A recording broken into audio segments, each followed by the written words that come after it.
Earth signs, tignan po natin kung ano ang mensahe para sa'yo ngayong araw. Keep in mind po na ito ay general reading lamang. So, hindi po lahat ay makaka-relate. So, be open-minded. Sa mga hindi pa po nakasubscribe dito sa ating channel, please subscribe na po kayo. And palike na din po ng ating video. At sa mga nice pong mag-avail ng ating private readings, Lucky Stones and Amulet, makikita nyo po yung link sa description box below. Tarot Intentions by Alian Reyes. Okay, tignan po natin kung ano ang mensahe para sa'yo. Spirit Guide, mensahe po natin kay Earth Signs. Okay, mayroon tayo ditong round and round. Ayan. So, pwedeng ano ba, mga bilog ba yung mga, mga deal ninyo ngayong araw? Baka pwedeng pera ito. Ayan po. Or meron dito nag-iipon kayo pero mga coins yung iniipon po ninyo. Or meron nangongolekta ng mga coins dito. Or mahilig kayo sa mga bilog na bagay. Ayan po. Sa round and round. Pwede rin naman na medyo kulang yung iba sa inyo sa tulog ngayon. Earth signs. O parang round the clock. Ayan po yung iba sa inyo. So parang binabantayan ninyo yung oras. We have the never-ending story. Ayun nga, parang paulit-ulit lang yung nangyayari sa inyo. Ayan, yung iba sa inyo, medyo nasasawa na din kayo, Earth sign, sa mga nangyayari sa life ninyo kasi parang paulit-ulit na lamang yun. Pero sana, ayan, sa reading natin, huwag kayong magsawa. Maraming salamat po sa suporta ninyo araw-araw. We have co-create. Ayun po. Kaya naman pala napapagod kayo dito. Kaya nyo nararamdaman yung pagka-burnout. Kasi parang walang tumutulong sa inyo dito. So, Earth signs, kung meron naman talagang makakatulong sa inyo at may willing naman tumulong sa inyo dito is, ayan, it's either ask for help or tanggapin mo po yung tulong na inaabot sa iyo ng tao na yon. We have breathe para makahinga-hinga po kayo dito. Ayan, para makapag-take naman kayo ng break. Yan yung sinasabi sa inyo dito ni Universe. Kaya wag nyong suluhin lahat ng problema. Kasi pwede po na may makatulong talaga sa inyo dito. So, tignan natin. Ready lang dapat talaga kayo na mag-accept ba ng mga tulong. So, tignan natin ano pa yung mensahe para sa'yo. Spirit Guide, ano pa po yung mensahe natin kay Earth Signs? What is round and round? Ano po itong round and round energy na ito, Spirit Guide? Mayroon tayo ditong hoping. Ayan. So, parang ito, every time na meron kayong ginagawa, di ba, paulit-ulit na nga lang talaga yung mga nangyayari sa life ninyo, iniisip ninyo, Earth signs, na ay sana po may pagbabago ngayong araw na ito, ganito, ganyan. Paano magkakaroon ng pagbabago kung ulit-ulit lang talaga yung ginagawa ninyo? Wala kayong tinatry na something new, hindi ba? So, hoping, expecting, faith, and manifesting. Pero nandun talaga, ito naman, yung ulit-ulit na yan is nagiging consistent talaga kayo. So, kung meron kayong hinihiling, ayan, meron kayong pinapaniwalaan, pwede talaga siya na mangyari. Pero kung yung pagbabago talaga na ginagawa ninyo, pero same old lang naman yung ginagawa ninyo, is medyo mahihirapan kayo doon or baka magtagal kung ano man tong hinihintay po ninyo. So, ayan, kung meron kayong minamanifest, be direct na lang po kay Universe. Huwag kayo paulit-ulit. Huwag din kayo yung parang ang daming pasikot-sikot. Be direct. Ayan, kay Universe. Never ending story. We have pain. Ayan. So, ayan. Natatanong ng iba sa inyo, kailan po matatapos yung problema ko? Parang buong taon na to, puro problema na lang po. Minsan, baguhin nyo din yung mindset ninyo. Kasi pwedeng, alam nyo ang nangyayari, ine-expect nyo na puro problema yung mangyayari sa life ninyo. Parang konting, meron lang, shinake lang kayo ni Universe. Hindi ko naman sinasabi na hindi valid yung nararamdaman ninyo. Ha? Pero minsan kasi may mga ganyang tao na parang konting shake lang ni Universe, tinapik ka lang ni Universe sa balikat. Parang ine-expect mo na lahat ng mangyayari or lahat ng binibuild mo guguho. Parang ganun kasi. So, alam nyo yun, na-attract ninyo Na-attract ninyo yung pain, na-attract ninyo yung negativities. So, baguhin nyo yung mindset ninyo. And also, maging realistic din kayo dito sa pag-solve ng mga problems ninyo. We have memories, co-create. Ayan. So, siguro, meron dito pwedeng mga byudo or byuda na. So, parang hindi nararamdaman. Naaalala po ninyo na noon, meron pa kayong katulong, di ba? I mean, meron pa kayong katuwang sa buhay. So, ayan po, meron pang tumutulong sa inyo.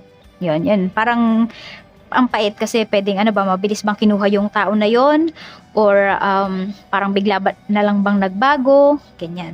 So, tignan natin, we have breathe, we have longing. So, ayun nga po, namimiss nyo na talaga na merong pwedeng may umayakap sa inyo, may nagtatanong kung okay lang ba kayo. Minsan yung mga simple things na yan, yun yung nakakalimutan din ng mga tao sa paligid natin na tanungin kung okay ba tayo. Yung tipo bang may mga musta sa atin dahil hindi mangungutang, kung hindi kakamustahin talaga tayo kung okay ba tayo. So, di ba parang nami-miss nyo yung mga bagay na yon. So, medyo may pagka-senti yung iba sa inyo ngayong araw na ito. So, tignan natin kung ano pa yung mensahe para sa'yo. Earth signs, pagdating naman po sa trabaho. Spirit guide, pagdating sa trabaho, kamusta po si Earth signs? Taurus, Virgo, Capricorn, Sun, Moon, Rising, and Venus. So, mayroon tayo ditong 6 of Pentacles. Meron tayo ditong Knight of Wands. Ayan. So, yung efforts nyo naman po ngayong araw na ito ay masusuklian naman talaga siya. Pwedeng may ma-receive kayo na tips or kung hindi nga to monetary, pwedeng mapupuri po kayo ngayong araw na ito. So, parang yun pa lang ay masasabi mo na earth signs na ay tama naman pala yung ginagawa ko. Nasa tamang industry pala ako, nasa tamang trabaho pala ako. Kasi, meron palang nakaka-appreciate sa akin. Yan. Basta mga small things pero big deal yun para sa inyo ngayong araw na to. Tignan natin pagdating sa inyong negosyo. Kung meron po kayong negosyo, we have Page of Wands and we have the Tower. Ito yung sinasabi ko, yung parang konting shake lang sa inyo ni universe. Parang bumibitaw ka agad kayo. Ayan. So, sinasabi naman sa inyo dito is tuloy-tuloy lang po kayo. Ayan. So, meron yata kayong mga dideliveran dito ng mga mga buildings. Di ko alam. So, pwedeng yung mga clients ninyo nagtatrabaho dito sa isang building na to, ganyan. So, parang magiging suki mo na sila. Tignan natin. Basta palaban yung energy ninyo dito eh. Yun yung pinapakita. Or meron kayong mga de-deliveran dito na nakatira sa mga condos, ganyan. So, pwedeng yung tao na yon is ipopromote yung business ninyo. So, malaki yung magiging impact ng tao na ito na nagtatrabaho sa building, sa isang building. Ayan, kasi pwedeng yung mga katrabaho niya, mga ka-office mates niya, mga ka-condo niya, ayan. Ayun po, pwedeng sa inyo na din umorder. Tignan natin, pagdating naman sa pera, we have Knight of Cups and we have Three of Swords. Ayun nga po, nalulungkot talaga yung iba sa inyo kasi pwedeng feeling ninyo or talagang wala na talagang tumutulong po sa inyo in terms of your finances. Pwede na sagot nyo na lahat. So, parang nakakadurog lang ng puso, yan yung nararamdaman ninyo kasi wala kayong naiipon para sa inyong sarili. Nafe-feel na ninyo na ayan, may mga sumasakit-sakit na po sa inyo, na nahihirapan na kayo, parang feeling mo, ilang taon na lang, is magre-retire ka na sa work, pero wala ka pang naiipon. So, alam mo yun, napapaisip kayo ngayon kung ano na ba, sana ba papunta yung buhay mo, or ano ba, may plano ka pa ba sa life mo. So, nagpapatanong kayo sa inyong sarili. Tignan po natin pagdating naman sa mga single natin. We have 10 of Pentacles and 6 of Wands. Actually, marami dito. Hindi ko alam kung maraming naliligaw sa inyo earth signs na mga big time na tao. Yun kasi yung pinapakita dito. Oo. Tapos basta madaming nagkakagusto po sa inyo. Mga big time. Yan. So, tignan natin. So, ito, marami po sa inyo. Kung kayo man ay papasok sa isang relationship, suswertein kayo dun sa partner ninyo. Kasi hindi kayo maghihirap. Tapos more on travels, nakikita ko din dito. So kung kayo yung tipo ng tao na nasa bahay lang, ay nako, pag nagkaroon ka ng relationship, puro kayo labas. Tignan natin, pagdating naman sa mga in a relationship naman, we have Temperance and we have the Lovers. Ayan, so ang nakikita ko dito, may naghihintay na lang talaga ng perfect time, pwedeng magpapakasal na. Ayan po. Pwedeng ito ay napagplanuhan nyo na or pinagpaplanuhan mo na or pinagpaplanuhan na po ng person mo. Kung sino yung lalaki sa inyo. Ayan. So, doon na talaga siya papunta. Seryoso na po ito. Parang wala na talaga tong atrasan. Sa mga mag-asawa naman po, yan na diba, we have co-create. Siguro talagang gusto nyo nang mag-build ng family together. We have the Hermit and 5 of Pentacles. So, dito naman, parang ganun din kay fire signs ko ata nakita yun yung pinagtataguan ng pera. Yun yung nakikita ko dito.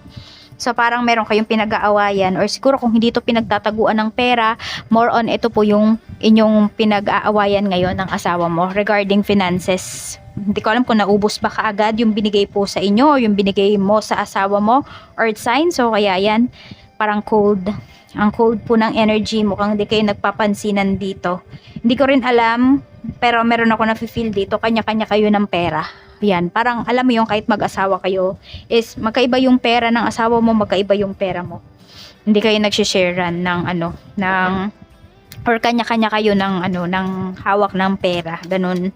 So tignan natin, meron dito na wais.